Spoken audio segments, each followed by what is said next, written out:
महाभारत युद्ध के बाद पांडवों ने अश्वमेध यज्ञ का आयोजन किया। पांडवों के अश्वमेध यज्ञ का घोड़ा जब चंपकपुरी राज्य पहुंचा। चंपकपुरी के महाराज थे हंसध्वज। पांडवों के अश्व की रक्षा कर रहे थे श्री कृष्ण के प्रिय अर्जुन और उनके पुत्र प्रद्युम्न। विशाल सेना भी उनके साथ में थी। चंपकपुरी बड़ा ही धर्मनिष्ठ राज्य था, जिसका प्रत्येक नागरिक धर्मनिष्ठ था। चंपकपुरी के महाराज हंसध्वज ने श्री कृष्ण दर्शन की इच्छा से अश्वमेधयज्ञ के घोड़े को पकड़कर बांधने की आज्ञा दे दी। राजा के राजगुरु थे शंख और लिखित मुनि। उन्होंने घोषणा की कल प्रात काल निर्धारित समय पर जो रणभूमि में नहीं पहुंचेगा उसे खौलते तेल के कड़ाहे में डाल दिया जाएगा। अगले दिन प्रातः काल सभी योद्धा और राजपुत्र निर्धारित समय पर पहुंच गए। राजा यह देखकर क्रोधित हो गए कि युद्धभूमि में उनके सबसे छोटे पुत्र सुधन्वा का कहीं पता नहीं था। उसकी खोज के लिए सैनिक भेजे गए।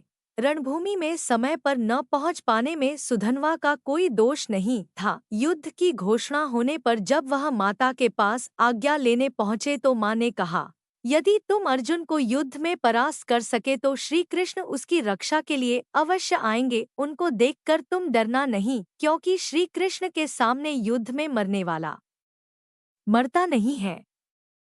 वह तो अपनी 21 पीढ़ियों को तार देता है। यदि तुम्हें उनके सम्मुख वीर गति प्राप्त होगी तो मैं दुखी नहीं वरन प्रसन्न होगी।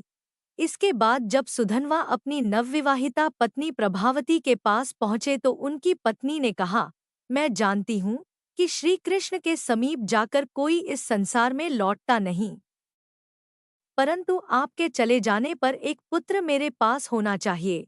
वो जान चुकी थी कि उसे पति का दर्शन पुनः नहीं होने वाला है। पत्नी का आग्रह सुधन्वा ठुकरा ना सके। वहां से स्नान कर कवच धारण कर जब वे चले तो रास्ते में उन्हें सैनिक मिल गए और वे उन्हें राजा के सम्मुख ले आए।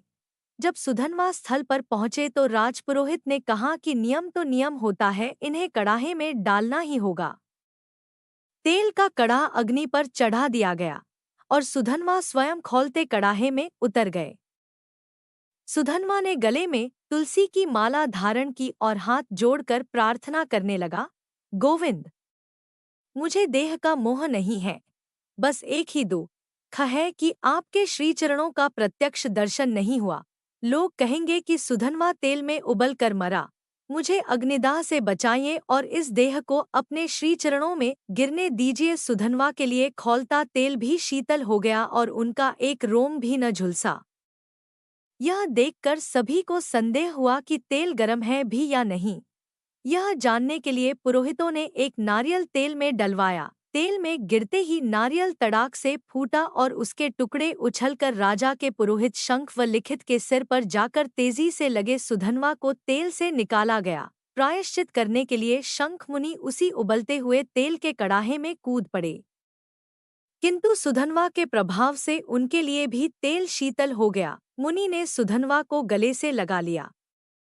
तब मुनि के साथ सुधन्वा तेल के कड़ाहे से बाहर आए।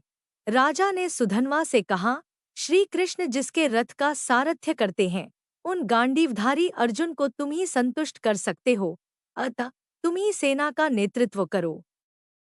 सुधन्वा युद्ध के लिए चल दिए। सुधन्वा के नेतृत्व में चंपकपुरी की सेना का पांडव सेना के साथ घोर युद्ध हुआ। सुधन्वा ने कीर्तिवर्मा सात्विकी श्री कृष्णा के पुत्र प्रद्युम्ना को परास्त किया। सेना में हाहाकार मच गया। अंत में अर्जुन को युद्ध के लिए आना पड़ा। अर्जुन को उत्तेजित करते हुए सुधन्वा ने कहा, श्री कृष्ण आपके रथ के सारथी हैं, इसलिए आप विजयी होते हैं। आपने अपने सारथी को आज कहाँ छोड़ दिया? कहीं मेरे साथ युद्ध करने के कारण ही तो उन्होंने आपका साथ नहीं छोड़ दिया है। गोविंद के बिना आप मुझसे युद्ध कर सकेंगे? सुधन्वा ने ऐसी बाणों की वर्षा की कि अर्जुन घायल हो गए और उनका सारथी मारा गया। अब सुधन्वा ने अर्जुन को ललकारते हुए कहा, युद्ध से भागना नहीं, अपने सर्वसमर्थ सारथी श्री कृष्ण का स्मरण कर उन्हें बुला लीजिए। अर्जुन ने श्री कृष्ण का स्मरण किया। श्री कृष्ण को कहीं से आना तो था नहीं। वे तुरंत प्रकट हो गए और रथ की डोरी संभाल ली। सुधन्वा और अर्जुन ने उन्हें एक साथ प्रणाम किया। सुधन्वा ने श्री कृष्णा के दर्शन करते ही अपने को धन्य माना।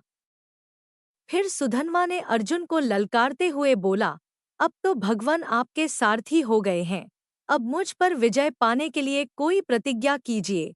अर्जुन को भी आवेश आ गया। उन्होंने 3 बाण निकालकर प्रतिज्ञा की, इन 3 बाणों से यदि मैं तेरा सुंदर मस्तक न काट दूं, तो मेरे पूर्वज पुण्यहीन होकर नरक में गिर पड़े। अर्जुन की प्रतिज्ञा सुनकर भक्त सुधन्वा ने हाथ उठाकर कहा, ये श्री कृष्ण साक्षी हैं, इनके सामने ही मैं तुम्हारे इन तीनों बाणों को काट न दूं, तो मुझे घोर गति प्राप्त हो। भगवान श्री कृष्णा ने कहा, अर्जुन, सुधन्वा बहुत वीर है, मुझसे पूछे बिना प्रतिज्ञा करके तुमने अच्छा नहीं किया। जयद्रथ वध के समय तुम्हारी प्रतिज्ञा ने कितना संकट उपस्थित किया था, यह तुम भूल कैसे गए। सुधन्वा एक पत्नीव्रत के प्रभाव से महान है और इस विषय में हम दोनों पिछड़े हुए हैं। अर्जुन ने कहा, गोविंद आप आ गए हैं, फिर मुझे चिंता ही क्या। जब तक आपके हाथ में मेरे रथ की डोरी है, मुझे कौन संकट में डाल सकता है। मेरी प्रतिज्ञा अवश्य पूरी होगी। अर्जुन ने पहला बाण चढ़ाया। भगवान ने संकल्प किया कि गोवर्धन उठाने और ब्रज की रक्षा करने के पुण्य को मैं अर्जुन के बाण के साथ जोड़ता हूँ। भक्त सुधन्वा ने भी संकल्प लिया कि एक पत्नी व्रत पालने का मेरा पुण्य भी इस अस्त्र के साथ जुड़े। सुधन्वा ने गोवर्धनधारी श्री कृष्ण का स्मरण करके बाण मारा और अर्जुन का बाण 2 टुकड़े होकर गिर पड़ा। दूसरा अस्त्र फिर उठा। इस बार श्री कृष्ण ने अपना पुण्य उसके साथ जोड़ते हुए कहा, मगरमच्छ से गज को बचाने और द्रौपदी की लाज बचाने वाला पुण्य अर्जुन के बाण के साथ जुड़ जाए। दूसरी ओर भक्त सुधन्वा ने भी वैसा ही किया। मैंने नीतिपूर्वक ही उपार्जन किया है और चरित्र के किसी भी पक्ष में त्रुटि न आने दी हो तो वह पुण्य इस अस्त्र के साथ जुड़ जाए। इस बार भी दोनों अस्त्र आकाश में टकराए और सुधन्वा के बाण से अर्जुन का बाण आकाश में ही कटकर धाराशायी हो गया। अब तीसरे बाण को श्री कृष्णा ने अपने रामावतार का पूरा पुण्य दिया। बाण के पिछले भाग में ब्रह्माजी को तथा मध्य में काल को प्रतिष्ठित करके नोक पर वे स्वयं एक रूप में बैठे। अर्जुन ने यह बाण भगवान के आदेश धनुष पर चढ़ाया। भक्त सुधन्वा ने नतमस्तक होते हुए कहा, मेरे स्वामी, मैं जान गया कि आप स्वयं मेरा वध करने, मेरे कंठ का स्पर्श करके मुझे धन्य करने बाण पर बैठ कर आ रहे हैं। आओ नाथ, मुझे कृतार्थ करो। अर्जुन, त्रिभुवनती श्री कृष्ण तुम्हारे बाण को शक्ति देने के लिए केवल अपना पुण्य ही नहीं देते, उस पर स्वयं आरूढ़ होते हैं।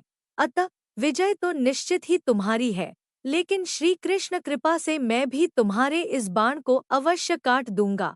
भक्त सुधन्वा ने कहा, अगर मैंने स्वार्थ का क्षण भर चिंतन किए बिना मन को निरंतर परमार्थ में रखा हो तो मेरा वह पुण्य बाण के साथ जुड़े।